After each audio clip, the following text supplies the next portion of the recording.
Hello students, हमारा आज का टॉपिक है method of payment to retiring partners under the chapter retirement of a partner. Students, अगर किसी को भी रिटायरमेंट ऑफ पार्टनर्स के प्रीवियस टॉपिक्स के अंदर प्रॉब्लम है तो वो डिस्क्रिप्शन बॉक्स में से उसके वीडियो के लिंक को व्यू कर सकता है।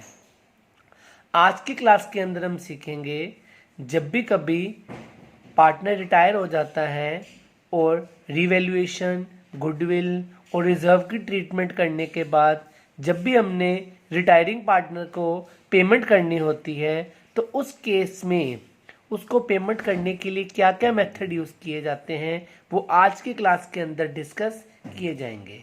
मेनली रिटायरिंग पार्टनर को पेमेंट करने के लिए 3 तरह के मेथड यूज़ किए जाते हैं। वो हम तीनों मेथड्स डिटेल में डिस्कस कर लेंगे, लेकिन उससे पहले आपको रिटायरिंग पार्टनर कैपिटल अकाउंट बनाना सीखना पड़ेगा। स्टूडेंट्स, जो रिटायरिंग पार्टनर कैपिटल अकाउंट है वो उसी बेसिस पे बनाया जाता है जैसे हम एडमिशन के अंदर पार्टनर कैपिटल अकाउंट बनाते थे। बस डिफरेंस ये आएगा, जब आपने रिटायरमेंट ऑफ पार्टनर के अंदर रिटायरिंग पार्टनर कैपिटल अकाउंट बनाना है तो उसको पेमेंट कर देनी है, उसके अकाउंट को ख़त्म कर देना है, because he is out going partner. उसने तो रिटायरमेंट ले लिया फर्म से। अब जिस भी आदमी ने रिटायरमेंट ले लिया फर्म से उसको आपको फर्म से निकालना होगा, और निकालने के टाइम पे जो भी उसके पैसे देने वाले हैं, जो भी उसको देना है, उसको पेमेंट करके उसको आउट कर दोगे। आइए सीखते हैं रिटायरिंग पार्टनर कैपिटल अकाउंट और साथ में ये मेथड्स भी करने सीख लेते हैं। Students, retiring partner capital account के अंदर आपको सबसे पहले बाय बैलेंस ब्रॉट डाउन में ओपनिंग बैलेंस डालना पड़ेगा। जो भी आपके पास रिटायरिंग पार्टनर का ओपनिंग बैलेंस होगा, जो बैलेंस शीट में दिया होगा वो डाल दोगे। और उसके बाद आपने सबसे पहले गुडविल की ट्रीटमेंट कर लेनी है। गुडविल की ट्रीटमेंट में आपको 2 तरह की ट्रीटमेंट का ध्यान रखना है। पहले, अगर कोई पुरानी गुडविल है तो उसको राइट ऑफ कर देना है और ये ओल्ड रेशो में बढ़ जानी है। Retiring partner capital account to goodwill account, हमने इसके अंदर सिर्फ रिटायरिंग पार्टनर का शेयर डाला है। अगर आप रिमेनिंग पार्टनर के कैपिटल अकाउंट बनाओगे तो उनका शेयर भी साथ में आ जाएगा। इसके बाद रिटायरमेंट में गुडविल का शेयर दिया जाएगा रिटायरिंग पार्टनर को bye gaining partner capital account gaining ratio में। अब गुडविल की ट्रीटमेंट के बाद आपने रिवैल्यूएशन की ट्रीटमेंट कर लेनी है। अगर प्रॉफिट आएगा तो वो क्रेडिट हो जाएगा इस अकाउंट में by revaluation profit old ratio में। और मान लीजिए अगर आपको लॉस आ गया तो इस अकाउंट में डेबिट हो जाएगा टू रिवैल्यूएशन लॉस अकाउंट। ये प्रॉफिट और लॉस दोनों ही ओल्ड रेशियो में डिस्ट्रीब्यूट किए जाएंगे। इसके बाद आपने रिजर्व की ट्रीटमेंट कर लेनी है। रिजर्व की ट्रीटमेंट में आपने डालना है बाय रिजर्व अकाउंट। जितने भी तरह के रिजर्व है जिसकी ट्रीटमेंट हमने एडमिशन के टाइम पे सीखी थी, वो सारे रिजर्व्स रिटायरिंग पार्टनर का शेयर कैलकुलेट करके ओल्ड रेशो में डाल देने हैं। और ऐसे ही अगर लॉसेस होंगे तो उन लॉसेस को आपने भी डेबिट कर देना है retiring partner capital account debit to losses account. और अगर आपने पार्टनर्स जो रिटायर हो रहा है उसको इंटरेस्ट की कोई पेमेंट की है तो यहाँ से इंटरेस्ट की पेमेंट निकल के आ जाएगी। वो जितना भी परसेंटेज इंटरेस्ट उसको पे करना होगा उसकी एंट्री आप यहाँ पे डाल दोगे bye interest on capital account. Student, ऐसे आप सारा रिटायरमेंट पार्टनर कैपिटल अकाउंट बना लोगे। और जनरली आप क्या करते होते थे, यहाँ पे बैलेंस कैलकुलेट करते थे टू बैलेंस कैरिड डाउन, जो अगले साल कैरी फॉरवर्ड होता था। अगले साल ब्रॉड फॉरवर्ड होता था, इस साल ये कैरी फॉरवर्ड होके आगे जाता था। लेकिन ये वाला पार्टनर जो रिटायरिंग पार्टनर है ये फर्म को छोड़ के जा रहा है, और जो भी पार्टनर फर्म को छोड़ के जा रहा है तो आपने अब उसको पेमेंट कर देनी है। अब यहाँ पे कैसे पेमेंट करनी है, इस अकाउंट में क्या एंट्री आएगी, वही समझाने के लिए हमारे पास है methods of payment to retiring partner. अब वो सीरियल वाइज हम मेथड सीखेंगे और यहाँ पे एंट्रीज करना सीख लेंगे। आइए स्टूडेंट्स, अब वो मेथड्स को भी देख लेते हैं।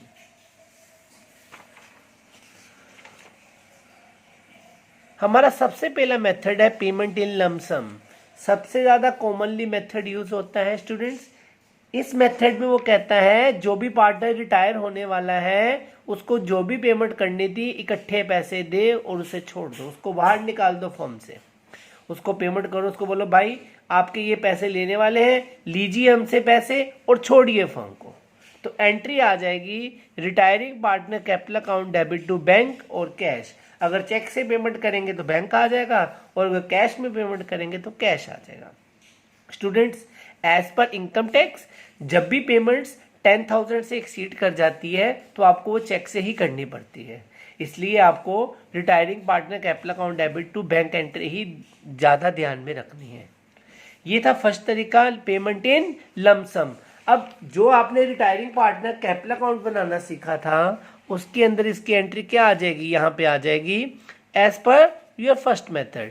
तो यहाँ पे आप लमसम मेथड की एंट्री डाल दोगे टू बैंक अकाउंट, जो भी आपकी पेमेंट है लमसम में कर दोगे। यहाँ पे मैंने 1 डाल दिया है ताकि आपको पता लग जाए this is the balancing figure as per first method. जो भी पेमेंट है वो लमसम में कर देनी है, retiring partner capital account debit to bank account. आइए अब आगे सेकंड मेथड भी सीख लेते हैं। सेकंड मेथड के अंदर स्टूडेंट्स है पेमेंट इन इंस्टॉलमेंट्स।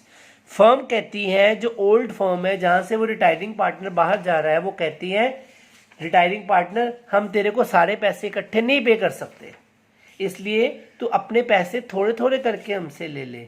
वो जो थोड़े थोड़े करके अपने पैसे लेगा आप उसको बोलते हो पेमेंट इन इंस्टॉलमेंट्स। अब जब भी कभी पेमेंट इन इंस्टॉलमेंट्स होगी स्टूडेंट्स, तो जो भी कैपिटल अकाउंट का बैलेंस आपने पहले केस में बैंक में ट्रांसफर किया था वो इस बार रिटायरिंग पार्टनर लोन अकाउंट में ट्रांसफर हो जाएगा। तो उसकी एंट्री आ जाएगी students retiring partner capital account debit to retiring partner loan account. This is the entry you passed in the second case. हम कैपिटल अकाउंट के अंदर भी इस एंट्री को डाल के देख लेते हैं। तो यहां पे एंट्री क्या आ जाएगी अब सेकेंड केस के हिसाब से, टू लोन अकाउंट।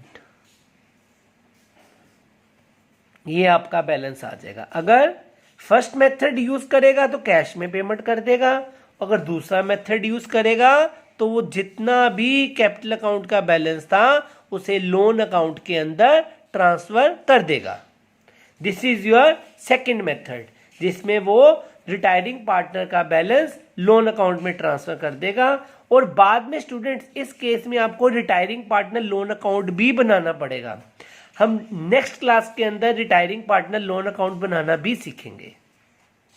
तो जो आपने रिटायरिंग पार्टनर लोन अकाउंट में ट्रांसफर किया उसके ऊपर आपको हर साल इंटरेस्ट देना पड़ेगा। जितना भी इंस्टॉलमेंट्स में पेमेंट करने को बोला होगा, 3 इंस्टॉलमेंट, 4 इंस्टॉलमेंट, 5 इंस्टॉलमेंट्स, उसमें पेमेंट करनी है और हर साल का आपको इंटरेस्ट डालना है। अगर सब में ईयरली इंटरेस्ट बोला होगा ईयरली डालना पड़ेगा, अगर सब में इंटरेस्ट आपको हाफ ईयरली बोला होगा तो हाफ ईयरली डालना पड़ेगा। एंट्री आएगी students interest on loan to retiring partner loan, ये इंटरेस्ट की ड्यू कर देंगे। और बाद में आपने इसके क्या करना है, जो इंस्टॉलमेंट पे करनी है retiring partner loan account debit to bank account. जैसे ही आप ये लोन अकाउंट का बैलेंस कैलकुलेट करोगे उसी टाइम पे कैपिटल अकाउंट खत्म हो गया।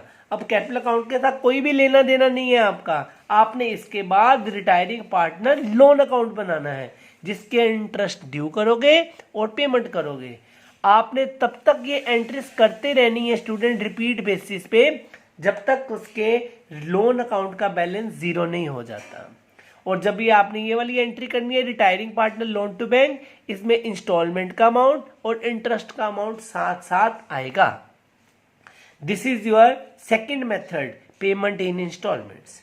आइए स्टूडेंट्स आगे हम सीख लेते हैं इसका थर्ड मेथड। जो थर्ड मेथड है स्टूडेंट्स ये पहले 2 मेथड्स का कॉम्बिनेशन है। उसमें थोड़ी कैश में दे दिया जाएगा और थोड़ा अमाउंट इंस्टॉलमेंट्स में ट्रांसफर कर दिया जाएगा। देखिए क्या लिखा है थर्ड केस में, when amount is paid in cash and remaining treated as loan. तो जितना अमाउंट आप कैश में पे करोगे उसकी एंट्री आएगी retiring partner capital account debit to cash account. Retiring partner capital account debit to cash account. जैसे रिटायरमेंट के बाद ओल्ड फर्म के पार्टनर कहते भाई हम तेरे को सारा कैश नहीं दे सकते, हमसे तू थोड़ा कैश ले ले। हम उसको थोड़ा कैश दे दिया जाएगा। वो जो थोड़ा कैश दिया जाएगा उसकी एंट्री ये पास करोगे आप, retiring partner capital account debit to cash account. और जो अमाउंट पे नहीं किया वो कहाँ ट्रांसफर हो जाएगा स्टूडेंट्स, लोन अकाउंट के अंदर।